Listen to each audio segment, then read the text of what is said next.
তোমাদের পাশেই আছি, হৃদয়ের কাছাকাছি।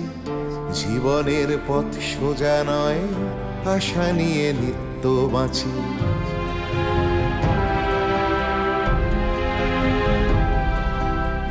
শিক্ষা ছড়িয়ে পড়ুক ভেদাভেদ শূন্য করে, এ বেলা নাই বা জুটুক, ও বেলা জুটতে পারে। বিপ্লব আসছে দেখো নারী, তুমি পিছিয়ে জানি, জ্বলে ওঠো নিজের আলোয়, মুছে দাও দুঃখ গ্লানি। এভাবে আর থেকো না হাহাকার জড়িয়ে বুকে, আমি হাত বাড়িয়ে আছি, সাড়া দাও আমার ডাকে। আমি হাত বাড়িয়ে আছি,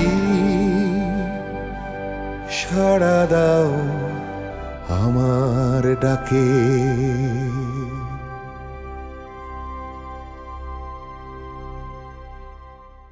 আচ্ছা মা, তোমরা কি আমার কোনো কথা শুনবে না?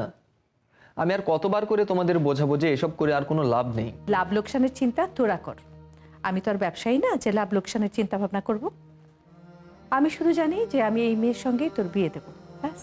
যার সঙ্গে তুমি আমায় বিয়ে দিবে ভাবছো, সে তো কোনোদিনও রাজি হবে না। তুই তো দেখছি সবকিছু জেনে যাচ্ছিস আগে থেকে। ব্যবসা ছেড়ে কবিরাজি করছিস জানতাম, এখন দেখছি জ্যোতিষী চর্চাও শুরু করে দিয়েছিস।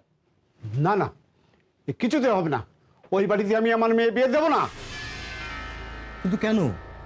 ওরা ওরা মিথ্যা বদনাম দিয়ে আমার মেয়ের বিয়ে ভেঙে দিয়েছে। এখন এখন এসেছে করুণা দেখাতে। আমার মেয়ের করুণার দরকার নেই। ওর কপালে যদি বিধবা বেশ থেকে থাকে তবুও ভালো। আমি কিছুতে আমার মেয়েকে ওই বাড়িতে বিয়ে দেবো না। ওরা গুলের নামে মিথ্যে বদনাম দিয়েছিল। কি বদনাম? ওরা আমার মেয়েকে বলেছিল অপয়া। বিয়ে ঠিক হওয়ার পর ওদের দাদা মারা যায়, তাই তাই ওরা বিয়ে ভেঙে দিয়েছে। কি? ওরা এই কারণে বিয়ে ভেঙেছিল? বলে আর বলছে কি, যাদের এই মানসিকতা বিয়ের আগে আমার মেয়েকে বদনামের ভাগিদার করে তোলে, তারা বিয়ের পর কি করতে পারে একবার ভেবে দেখো। তার উপর আমার মেয়ে এখন বিধবা। ওদের এর পিছনে নিশ্চয়ই কোনো মতলব আছে। আব্বা, আপনি শান্ত হন, ঠান্ডা মাথায় একবার ভেবে দেখুন। এত বড় একটা সুযোগ হাতছাড়া করা কি আমাদের ঠিক হবে? ওরা নিজেরা যখন বিয়েতে রাজি হয়েছে, তখন আমার মনে হয় আমাদের না করাটা ঠিক হবে না। তোমরা যা ভালো বোঝো তাই করো, আমাকে এর ভিতরে রাখবে না। আমি আমার মতামত পরিষ্কার করে জানিয়ে দিয়েছি, এই বিয়েতে আমার মত নেই। তারপরও তোমরা যদি ওই বাড়িতে গুলের বিয়ে দিতে চাও তাহলে দাও। বাপ মা বৃদ্ধ হলে তাদের সন্তানের কথা শুনেই চলতে হয়। আমিও তাই করব, কিন্তু মন থেকে আমি তোমাদের কোনোদিনও ক্ষমা করব না। তাও সাহেব, তাও সাহেব আপনি বসুন তো, এখানে বসুন।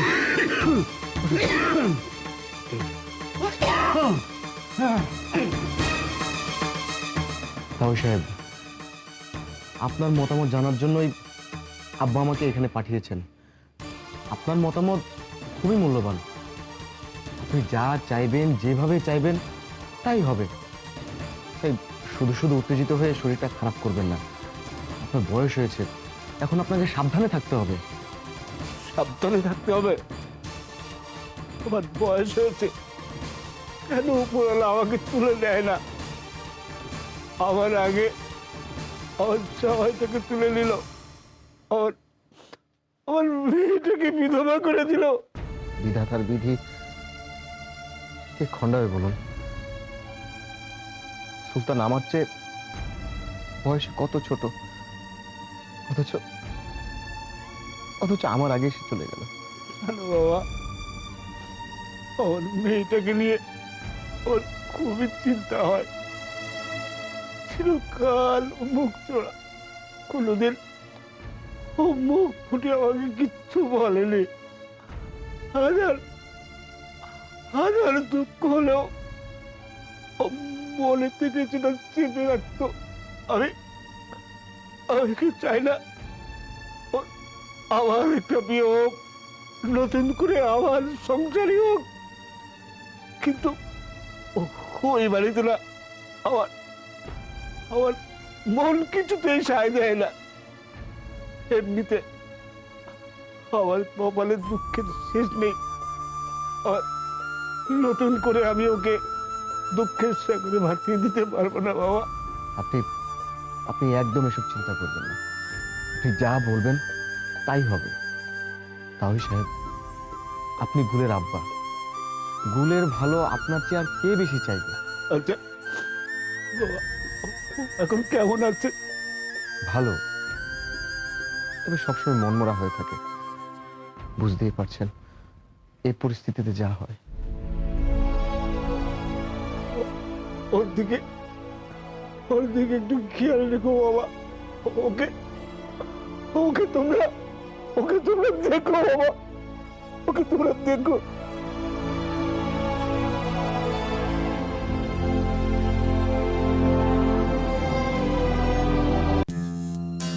তাহলে কোনো সংবাদই পেলি না? না, আর তো কোনো সারা শব্দই পাচ্ছি না। আচ্ছা কি হলো বলুন তো, এই বিয়েটা কি শেষমেশ ভেস্তে গেল? সেটাই তো বুঝতে পাচ্ছি না। মোহর কবরেজ তো গভীর জলের মাছ। ও বেটার তলে তলে অনেক বুদ্ধি, ওর চাল চলন বুঝাই কষ্ট। তুই বুঝতে পারছিস না যে মেজকর্তা পর্যন্ত ওকে বাগে আনতে পারছে না? তবে আজ ভোরবেলায় ওই সুলেমানকে দেখলাম যে হন্তদন্ত হয়ে কোথায় যেন যাচ্ছে। আমি ডেকে জিজ্ঞাসা করলাম, কোনো কথাই বললো না। ওই শহরে যাবে হয়তো। আচ্ছা শহরে কেন যাবে? ওর বউ ছেলে সব তো এখানে। আর তাছাড়া শহরের চাকরিটাও তো আর নেই। কেন শুধু শুধু সে শহরে যাবে বলুন তো? শহরে যায়নি, তাহলে বেটা গেল কোথায়? সেটাই তো ঠাকুর মশাই, ওই যে দেখেন মোহন যাচ্ছে, ওকে ডেকে জিজ্ঞেস করুন না। আরে মোহন, মোহন! সকাল সকাল এই দুইটার লগে দেখা হয়ে গেল। আল্লাহ জানে দিনটা কেমন যাইব।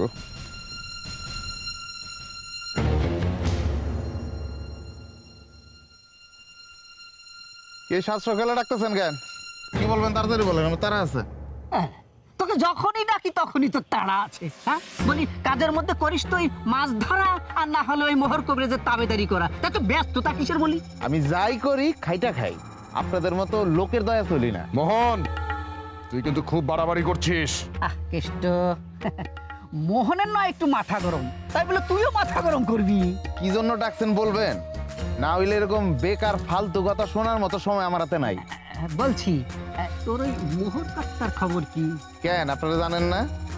আপনারা তো এই গায়ে সংবাদপত্র, কার বাড়িতে কি ঘটতেছে সবই তো খবর রাখেন। দেখেন, পরের বাড়ির খবর নেওয়া আমার কাজ না। চলি। মোহন, দাঁড়া দাঁড়া দাঁড়া, কোথায় চললি? ওই এই কবরেজের মেজ ছেলের বিধবা বউয়ের বিয়ের বাজার করতে বুঝি? মুখ সামলায় কথা বলবেন। গুলবদন সম্পর্কে আর একটা উল্টা পাল্টা কথা বললে এইখানে পুইতা ফেলামো। এসব মিথ্যা রটানা বন্ধ করেন। আচ্ছা, আপনাদের আর কোনো কাজ নাই এসব কুৎসা রটানো ছাড়া? ছি ছি ছি ছি ছি ছি ছি ছি। আরে মিথ্যে হবে কেন? আরে ওই যে ভিনদেশি ছেলেটা, কি যেন নাম? মিজান। হ্যাঁ মিজান, ওর বাড়ির লোকজন এসেছিল, মানে ওর বাবা মামা এসেছিল ওই বিধবা মেয়েটার সঙ্গে বিয়ের কথাবার্তা বলতে। তুই কিচ্ছু জানিস নি?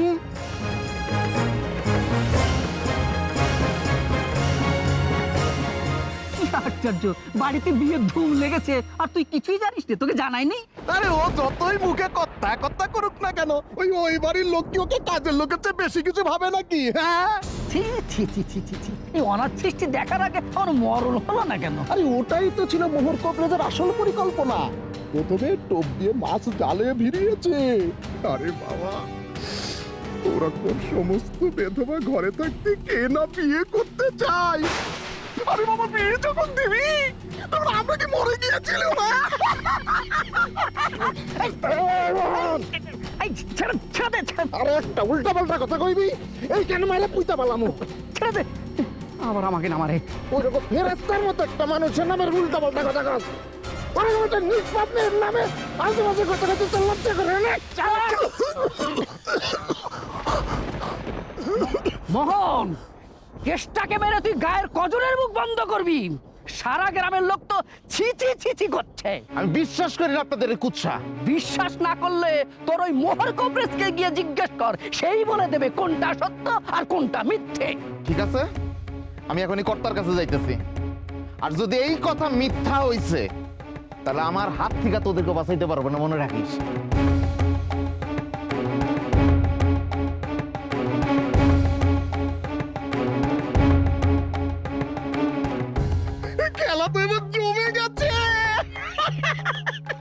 কৃষ্ণ কৃষ্ণ হরে হরে, দেখি মোহর কি করে।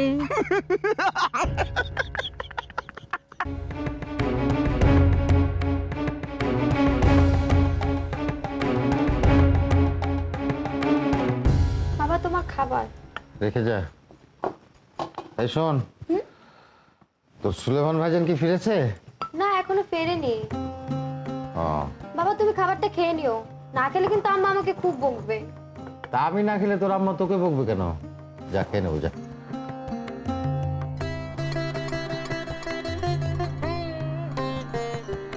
কর্তা, কর্তা, কর্তা কর্তা করবি নাকি কিছু বলবি?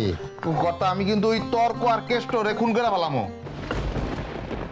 আবার ঝামেলা বাঁধিয়ে এসেছিস না? আচ্ছা, তোকে না কতবার বলেছি তুই মাথা গরম করবি না? তুই কি আমার কোনো কথা শুনবি না? তোকে কতবার বলেছি যে ওদের পেছনে মেজ মল্লিকের মদত আছে, দেখলি তো সেবার কত হেনস্থা হতে এলো। তোর কি তাতেও শিক্ষা হয় নাই? আপনি শুধু আমার দোষটাই দেখলেন। আমি তো হাটের দিকে যাইতেছিলাম, ওরাই তো রাস্তার মাঝখানে আমারে ডাক দিয়া উল্টাপাল্টা যা খুশি বলা শুরু করলো। আচ্ছা ঠিক আছে, বাদ দে, ওদের কাজই তো এই। তুই এক কাজ কর, ওই অশ্বগন্ধার তেলের শিশিটা দে তো।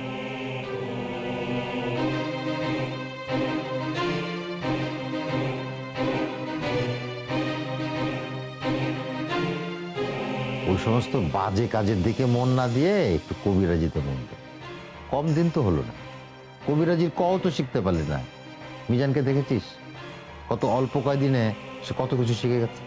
মিজান ভাই শিক্ষিত লোক, তার সাথে আমার তুলনা।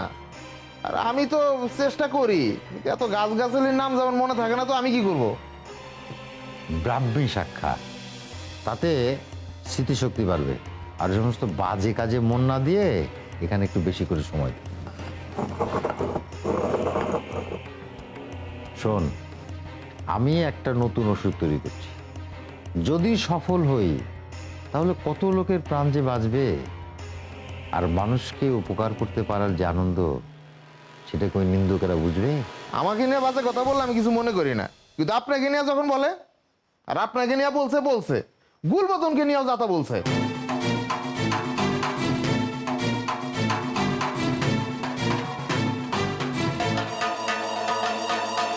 কি বলছিল ওরা গুলকে নিয়ে? ওরা বলছিল আপনি নাকি গুলবদনের বিয়ে দিচ্ছেন।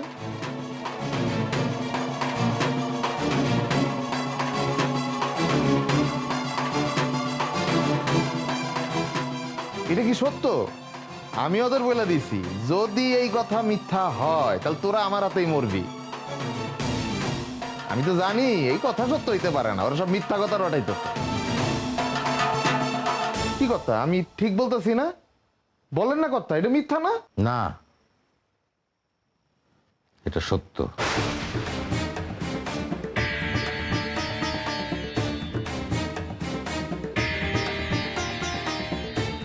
এটা সত্য? হ্যাঁ, এটা সত্য। তার মানে ওরা যা বলতেছে সব ঠিক। মিজানের আব্বা মামার ছিল তাহলে বিয়ার কথা বলতে, আর আপনি তো রাজি হয়ে গেলেন। মিজানের আব্বা এবং মামা এসেছিল, এটা ঠিক, কিন্তু এখন আমি এই বিয়েতে সম্মতি দিইনি। তবে এতে আমার মত আছে। কি বলেন এইসব? এতে আপনার মত আছে? আর সেজন্যই আমি সুলেমানকে গুলের বাপের বাড়ি পাঠিয়েছি কথা বলতে।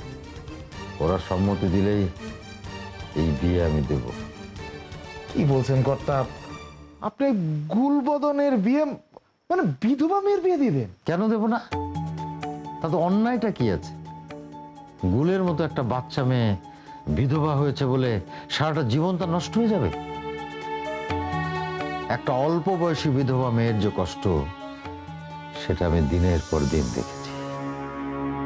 হীরাকে আমি বিয়ে দিতে পারিনি, কিন্তু গুলের ক্ষেত্রে আমি সেটা হতে দেব না। কিন্তু কর্তা, গ্রামের সকল মানুষ বাজে কথা বলতেছে, সবাই সিসি করতেছে। বলুক, আমি কোনো গ্রামের মানুষের তোয়াক্কা করি না, কারণ আমি জানি যে আমি কোনো অন্যায় করছি না। আর অন্যায় না করলে ভয় পাবো কেন? তাছাড়া আমাদের ধর্মেও তো বিধবা বিবাহের আইন আছে, আর আমাদের নবীজিও বিধবা বিবাহ করে নজির সৃষ্টি করেছেন। আমরা তো তার দেখানো পথেই হাঁটছি। তুই আমার উপর ভরসা রাখ, আমি এমন কিছু করব না যে তোর আমাকে বড় ভাই বলতে লজ্জা হয়।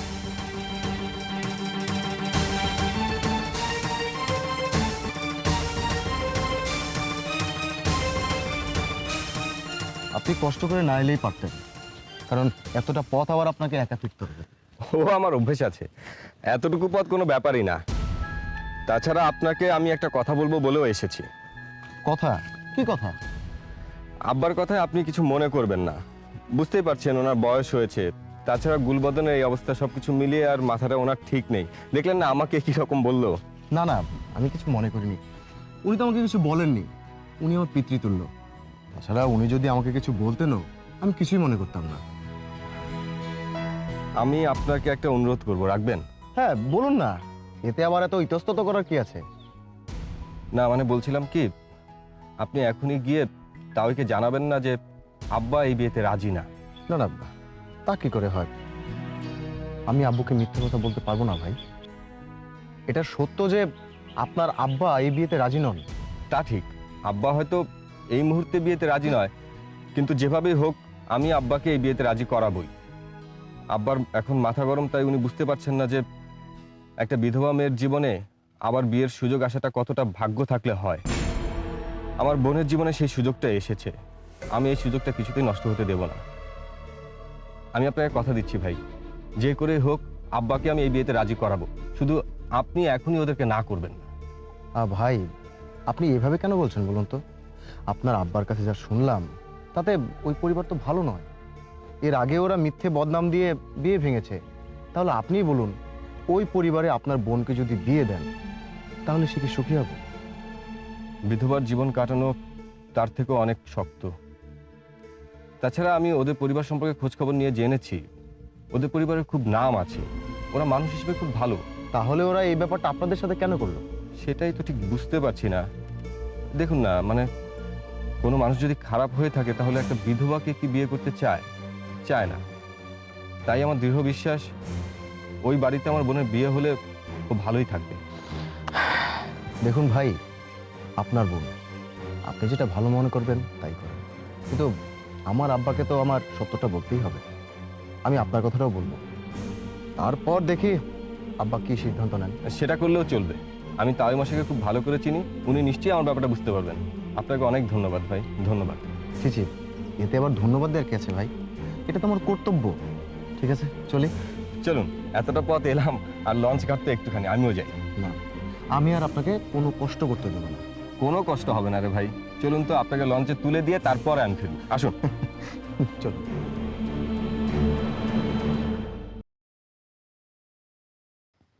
বলিস কি রে, মোহন তোকে গলা টিপে ধরলো আর তুই কিছু বললি না? আমিও তো দিতাম দুঘা বসে, কিন্তু ঠাকুর মশাই তো আমাকে বারণ করলেন। আরে ব্যাটা, সব জায়গায় কি মাথা গরম করতে আছে রে? মল্লিক মশাই যদি একবার দেখতেন তখন ওই মোহন মাসির মুখটা, দিয়েছে একবার আগুন লাগিয়ে। মোহর আলী নাকি ওর ভগবান। তারপর তারপর তারপর তারপর কি হলো? কি আর বলবে, বলে গেল যে মোহরের কাছে জিজ্ঞেস করে যদি জানতে পারে ঘটনাটা মিথ্যে তাহলে আমাদের দুজনকে নাকি মেরে ফেলবে। ব্যাটার তেজ আছে বটে, এই তো সেদিন আমার কাছে মার খেলো, তাও শুধরালো না। ও হচ্ছে গোয়ার গোবিন্দ, আমি জানি ও ঠিকই মোহরকে জিজ্ঞাসা করবে, আর জিজ্ঞেস করার পরই জমবে মজা। কিন্তু তোমরা তো কেউ সঠিক খবর আনতে পারছো না। মোহরকে যে ফাঁদে ফেলবো তার তো কোনো পথই খুঁজে পাচ্ছি না। এতদিন তো অবৈধ সম্পর্ক পরপুরুষ বলে চালিয়ে দিচ্ছিলাম, কিন্তু এখন কি করব? মোহর যদি সত্যি বিয়ে দেয় তাহলে তার কিছুই করা যাবে না। কেন? গ্রামের মধ্যে বিধবার বিয়ে, এটা তো বিরাট অন্যায়। এটা কোনো অন্যায় না, আমাদের ধর্মে এই আইন আছে। এ বিষয়ে মোহরকে কোনো ফাঁদে ফেলতে পারবো না। আরে রাখুন তো আপনার আইন, গায়ের কজন লোকে আইন জানে? হ্যাঁ, ওই সবার ঘরে ঘরে গিয়ে বলতে হবে এটা মহা অন্যায়, মহা পাপ। তখন দেখবেন সবাই আস্তে আস্তে খেপে গেছে, আর ওই একটা মিথ্যে কথা বারবার বলতে বলতে দেখবেন ওটা একসময় সত্যি হয়ে গেছে। না দর্গমশাই, মোহর কবরেজকে অত কাঁচা ভেবো না, এত সহজে ওকে কাবু করা যাবে না। তাহলে এখন একটা ফোন দিয়ে আটতে হবে, যেটা বিশ্বাস করে আসলেই মানুষ মোহরের বিপক্ষে যাবে। কিন্তু আপনি বিধবা বিয়ে নিয়ে যা বললেন তাতে তো আমার মাথায় কিছু আর আসছে না। তর্কমশাই, সেটাই তো ভাবতে হবে, এমন একটা কিছু যাতে মোহরকে জবাই করা যাবে। কেষ্টা, তোর এখন একটাই কাজ, মোহরের বাড়ির যে কোনো খবর, সেটা ছোটই হোক আর বড়ই হোক, সেটা আমাকে জানাবি। তর্কমশাই, আপনি গ্রামের মধ্যে রটিয়ে দিন মোহর অন্যায় করছে, পাপ করছে, অনাচার করছে। মোহরের মেজ ছেলের বউ ওই ভিনদেশী ছেলেটাকে বশ করে এই ঘটনা ঘটিয়েছে। আরে সেটা আপনি যা বলবেন, এটা তো আমার বাঁ হাতের কাজ। শুনেছি মানুষ রেগে গেলে নাকি ভুলভাল পদক্ষেপ নেয়। এখন আমাদের কাজ হলো মোহরকে রাগিয়ে দেওয়া, অনেক রাগিয়ে দেওয়া, যাতে ওর মাথা কাজ করা বন্ধ করে দেয় আর ও কিছু ভুল করে। আর একবার যদিও ভুল করে তাহলে খপাত করে ধরে ফেলবো। তখন মোহর আলী আর কোনো দিকেই পালাতে পারবে না। তারপর জবাই। কৃষ্ণ কৃষ্ণ, হরে হরে। তারপর দেখবো মোহরকে কে বাঁচাতে পারে। কি হলো, আর কতক্ষণ বাইরে থাকবে? এবার ঘরে চলো, সুলেমান সময় মতো ঠিকই চলে আসবে। এতক্ষণ তো লাগার কথা না, সেই কোন সকালে গেছে ছেলেটা, এতক্ষণ তো চলে আসার কথা ছিল। তুমি এত চিন্তা করলে আর ঘন ঘন পায়চারি করলে কি সুলেমান চলে আসবে? এতটা পথ যেতে আসতে সময় লাগে না? তুমি আমার কথা শোনো, যাও ঘরে যাও, সুলেমান এলে আমি তোমাকে ডেকে দেবো। আর বেশিক্ষণ বাইরে থাকলে মাথায় শিশির পরে ঠান্ডা লাগবে। কিন্তু আমার কথা শোনো তো, যাও ঘরে যাও। আচ্ছা ঠিক আছে, সুলেমান এলে আমাকে সঙ্গে সঙ্গে খবর দিও, আমি খুব চিন্তায় থাকলাম। সুলেমান এসে গেছিস? যাক, নিশ্চিন্ত হলাম। তাহলে দেরি হলো কেন? আসলে আব্বা, আর থাক না এখন, মাত্র তো এলো, একটু জিরোতে দাও, পানি টানি খাক, তারপর নয় জেরা করো। বোমা, বোমা, সুলেমান এসছে, একটু পানি দাও। আসলে আব্বা, প্রথম লঞ্চটা ধরতে পাইনি, তাই একটু দেরি হয়ে গেছে। পরের লঞ্চটা ধরে এখানে এসেছি। দেখেছো, আমি ঠিক অনুমান করেছি কোথাও একটা গন্ডগোল আছে। বস বস বস।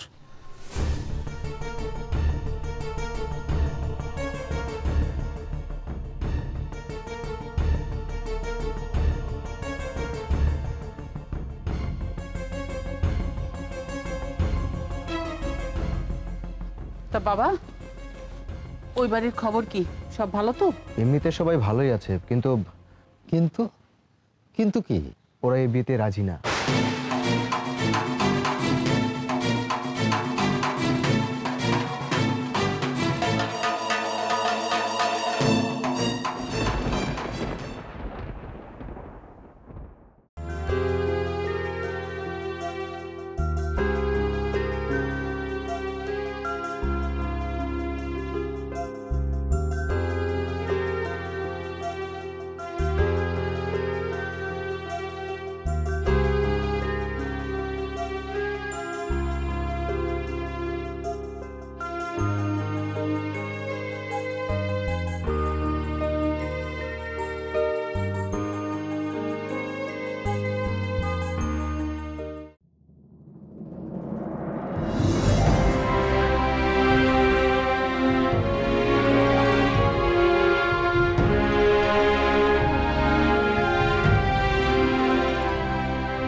তোমাদের পাশেই আছি, হৃদয়ের কাছাকাছি, জীবনের পথ সোজা নয়, আশা নিয়ে নিত্য বাঁচি।